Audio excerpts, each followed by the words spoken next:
काफी देर बेल बजाने के बाद अंजलि ने बड़े बेमन से जाकर दरवाज़ा खोला। शेखर घर में इंटर होते ही सोफे पर जाकर बैठ गए। सुबह की घटना चलचित्र की भांति दिमाग में चलने लगी।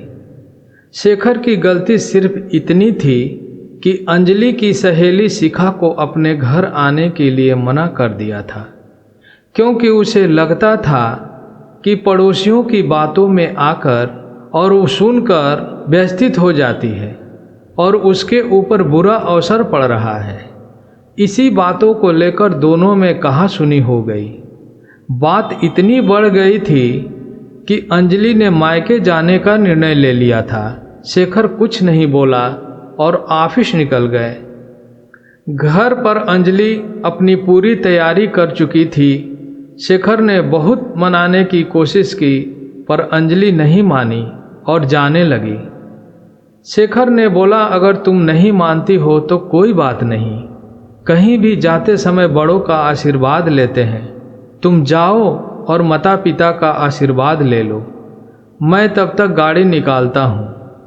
अंजलि माता पिता का आशीर्वाद लेने चली गई और शेखर कमरे में गया। अंजलि के बैग में उसने जाने क्या क्या रखा है, बाहर निकालकर गाड़ी निकालने लगा।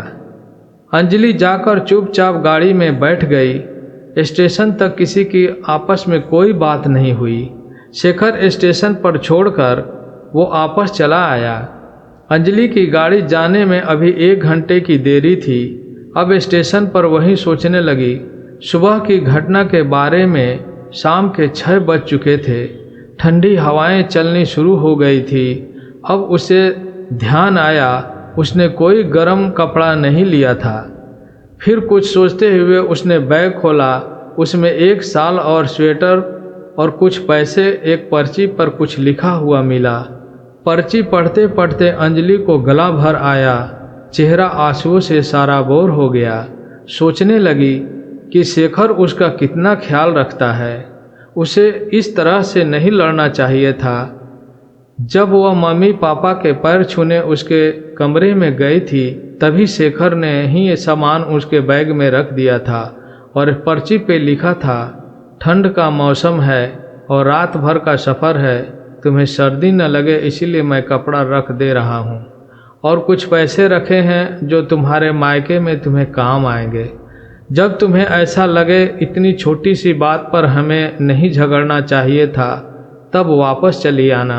मैं तुम्हारा सदैव इंतज़ार करूँगा। तुम्हारा Shekhar. Really I love you.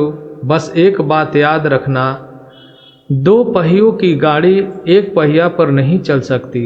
Shekhar बड़े अनमाने ढंग से घर में कदम रखा और सोफे पर जाकर बैठ गया। रात को 10 बज चुके थे। अंजलि बोली, आप ऐसे क्यों बैठे हो? डिनर नहीं करनी है क्या? हाथ धो लीजिए, मैंने डिनर लगा दिया है। शेखर जैसे विश्व का 8वां अजूबा देख रहा है। अंजलि का हाथ पकड़कर गले से लगा लिया। अंजलि ने सिर्फ इतना ही कहा, शिकायतें का पुलिंदा बांध रखा था मैंने, तुमने गले से लगाकर सारी शिकायतों को कबाड़ा कर दिया।